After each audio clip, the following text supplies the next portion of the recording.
I am Babla Jonathan, and this is the 6 p.m. primetime newscast on Equinoxe television, live from our headquarters in Cameroon's economic capital, Douala. In our top stories in this edition of the news, 5 children of the same family have perished in a road accident. The accident occurred in the west region of the Republic of Cameroon, and Cameroonian billionaire financial expert Paul Fcfa decries the begging attitude of African countries faced with the coronavirus pandemic. He says African countries should use the coronavirus pandemic to take back and consolidate their independence. Also in this newscast, we will tell you the heartbreaking story of a victim of torture by law enforcement officers in the Republic of Cameroon.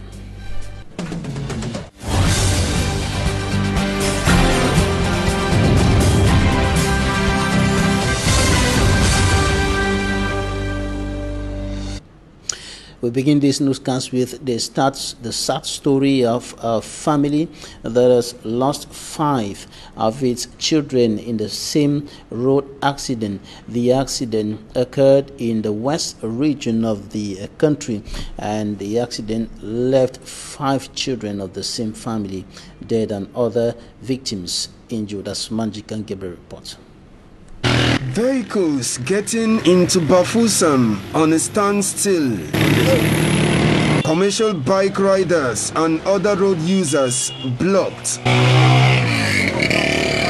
This is Bado, a locality at the entrance into Mbuda on the National Road number 6 on the Bafoussam-Bamenda Highway, where a lorry transporting cement has just made away with the lives of 5 children from the same family. Witness account says the children were accompanying their parents to their farm at Bamenjinda before the incident occurred. My children were moving in the same group to the farm with their mother behind them. The car had a mechanical fault before hitting the children.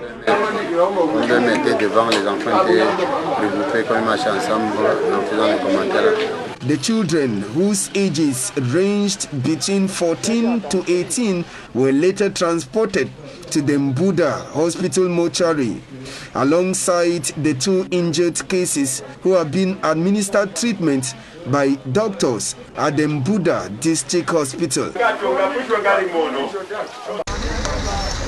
On the National Road number 5, it was a 70-seater bus that was pushed into a valley by a lorry in the early hours of Wednesday. Be very fast. I was not sleeping, but some of the passengers were sleeping. We just hear boom. The 70-seater bus, we were told, was heading to the west region when the incident occurred.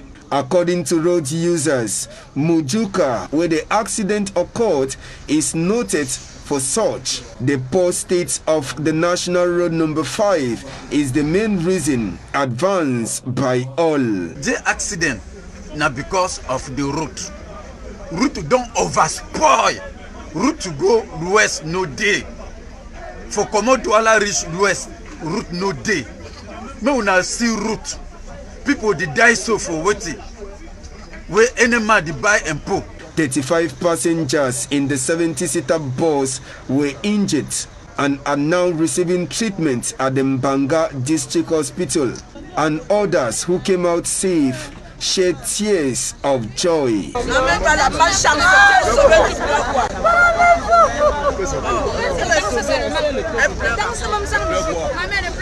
Meanwhile, circulation that was grounded along the National Road number 5 at Mujuka was reinstated by officials of the gendarmerie who descended from Banga. In the report coming up next, Ino Senaze narrates the sad story of a victim of torture by law enforcement officers in the Republic of Cameroon. Ibrahim Bello is today without legs because of the torture he was subjected to while in custody. Those who tortured him have been sentenced or slammed to 3-year and 4-year jail term respectively, and they will have to pay a fine of 50 million francs CFA. Innocent as has more. He was in the corridor of life and death as he was being transported to the Yaoundé Central Hospital from Ombessa, near Bafia, where he was victim of torture in a police station. Ibrahim Bello retained his breath, but unfortunately got his legs amputated in 2017. For adequate care, he was transferred to the National Rehabilitation Center for Handicapped Persons in Etogebe in Yaoundé. 3 years after, his condition stabilized. Monsieur Ibrahim Bello, Dr. Alexandre Manga, director of the center, affirms Ibrahim Bello is faring well.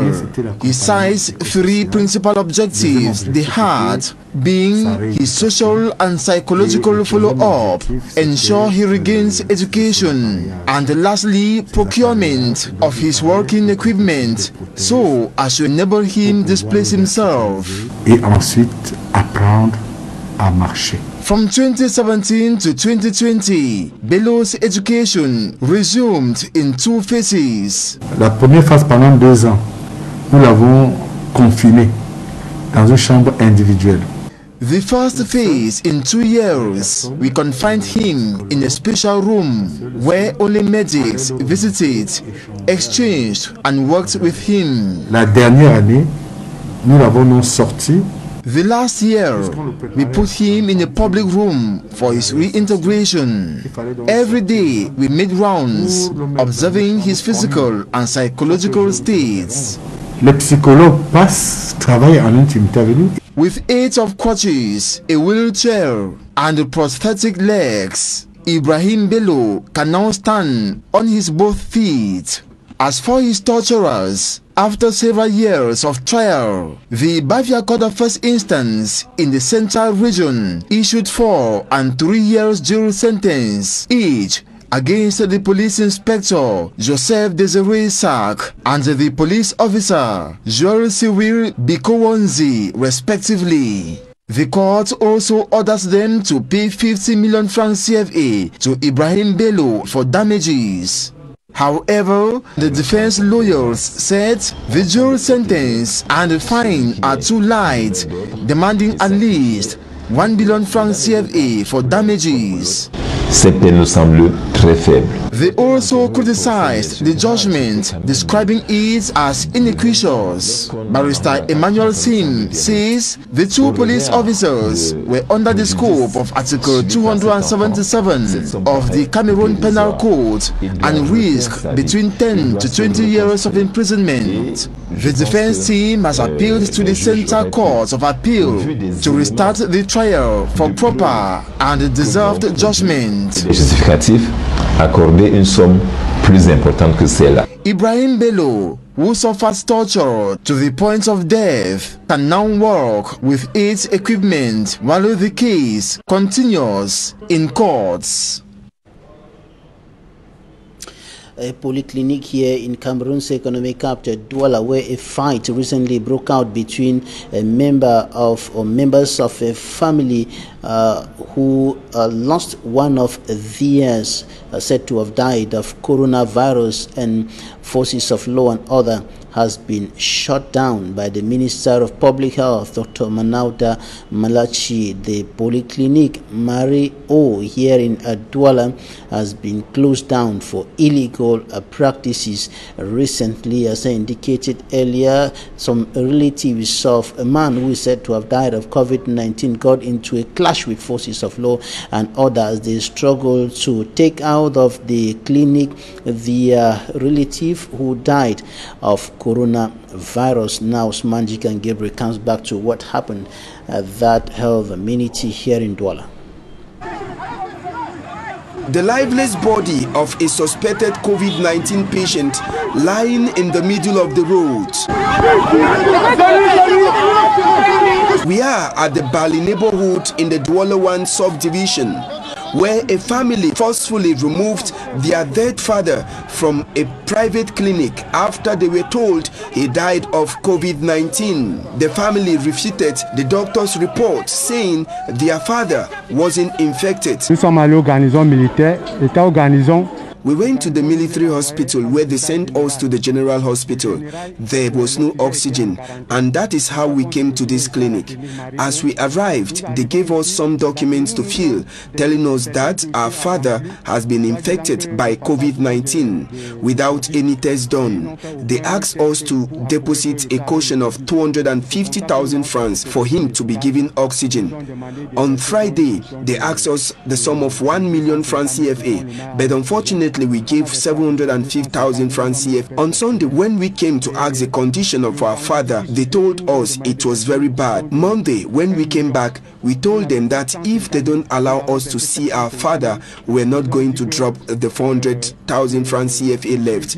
There, we were informed our father is dead. Lundi matin, on s'est retrouvés ici, on a dit que ok, si vous ne nous donnez pas l'état du vieux, on ne peut plus verser l'argent, les 400 000 qui restent. Maintenant que le père est décédé, et il est décédé de l'AVC et du Covid. Successfully, they will hire a taxi which accepts to carry the corpse.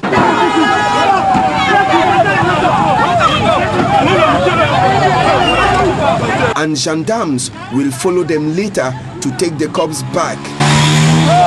The doctor at the private clinic says the man in question was brought to them after most of the renowned hospitals in Douala were overcrowded with patients. Je voudrais d'abord dire que je m'associe. I feel the pains of the family. It is a normal scenario for people who have lost a loved one. At the beginning, we were told it was a cerebrovascular attack. Luckily, the doctor asked why a patient with a cerebrovascular attack should be using oxygen, and there we asked them to do a thoracic X-ray while waiting for the COVID-19 test. The thoracic X-ray result came out, and we saw that the man was suffering from a bilateral interstitial pneumonia, reasons why he was admitted at the COVID unit while waiting for his transfer to La Kentini Hospital without space. Nous leur avons demandé plusieurs fois qu'il fallait transférer leur père à l'hôpital La Kentini. Ils ont dit qu'il était soigné ici. Nous n'avons pas manqué d'attirer leur attention sur la gravité des faits, comme l'a testé le scanner, avec une atteinte à plus de 70%. The corpse, we were told, was later brought back to the clinic where he died while waiting for preparations to bury him like any other COVID-19 patient. And the COVID-19 figures are still rising in the Republic of Cameroon, and the impact of the COVID-19 on the economy is also worsening as the pandemic continues engulfing the entire country, and employers or workers, trade unionists are now stepping up efforts to mitigate the impact of the COVID-19 on enterprises in the country. Over 70% of enterprises in the Republic of Cameroon are affected by the coronavirus, and over 50% are severely affected, especially small and medium-sized enterprises. And some of the workers' trade unionists were meeting today with officials of the Cameroon Employers Union, GCAM, today here in Douala, and they were discussing strategies on how to step up efforts to mitigate or reduce the impact of the COVID-19 on the companies in the country, and the urging governments to go a little more above what it has already done so far to ensure that companies do not die, that the companies can continue functioning even after the coronavirus pandemic. And for greater details, here's an extract of Andre Seme. He is the president of the Union of Free Trade Unions of Cameroon. Take a listen. Because this great pandemic is creating more difficulties for enterprise.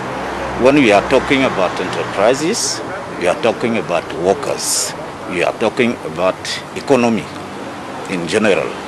And then we have to see how to take some decision to help the government in the way it has taken. We have proposed some measure to add to what has been done till now by the government, because we think they are not sufficient. The government has to go further. The government provides 25 billion francs to support the enterprise. We think it is less than the real step created by this COVID-19, because we think it must be higher than this amount. And the other one is that the government must not take measure without taking in consideration our way of doing employers and employee by our organization. The government must work with us in order to take measure when it is something for the whole society. Transport, we are talking tourism, hotels and so on, and the commercial sectors is the one who has been very affected. And now the measure must be added, because the pandemic is not at end. It is still going. Then now we must take more than what we have done, because we have to provide what will occur tomorrow. Yesterday, Cameroon recorded 111 new confirmed cases of the coronavirus. 11 more persons died of the COVID-19 and 19 others have been successfully treated. The figures are still rising in the Republic of Cameroon, and at a time when government officials, civil society and political leaders are preaching the watch your hand regularly message to prevent the spread of COVID-19, many Cameroonians are deprived of water, notably potable water. And we're taking you in this news to the Mongo division, where several localities have not had pipe-borne water for a long period of time. Details with Innocent. For several months, inhabitants of Kongsamba in the Mongo division of the Littoral region have been living without potable water at a time when the population is expected to adhere to hygiene rules, notably washing of hands with clean tap water and soap to avoid contracting coronavirus. Voilà qu'avec l'infection du COVID-19, nous n'avions ni d'eau pour se laver les mains. But how will the population respect the sanitation measure prescribed by the Yaoundé regime's Ministry of Public Health when access to potable water remains a far-fetched dream? Voilà, bon, on ne sait pas comment on va faire même pour s'en sortir de ce coronavirus. There will be a rapid spread if a case is detected. S'il arrivait vraiment que nous sommes victimes ici, nous allons tous mourir parce qu'on n'a ni désinfectant, ni d'eau à boire, ni de savon pour se laver les mains. Locals rely on doubtful sources to get the precious liquid for drinking and cooking.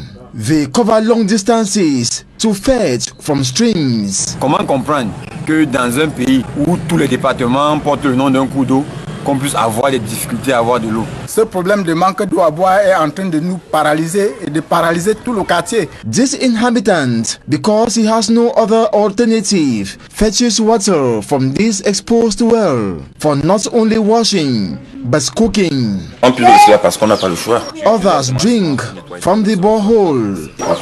Maintenant, surtout, nous sommes préparés avec les seuls parce que certaines personnes consomment.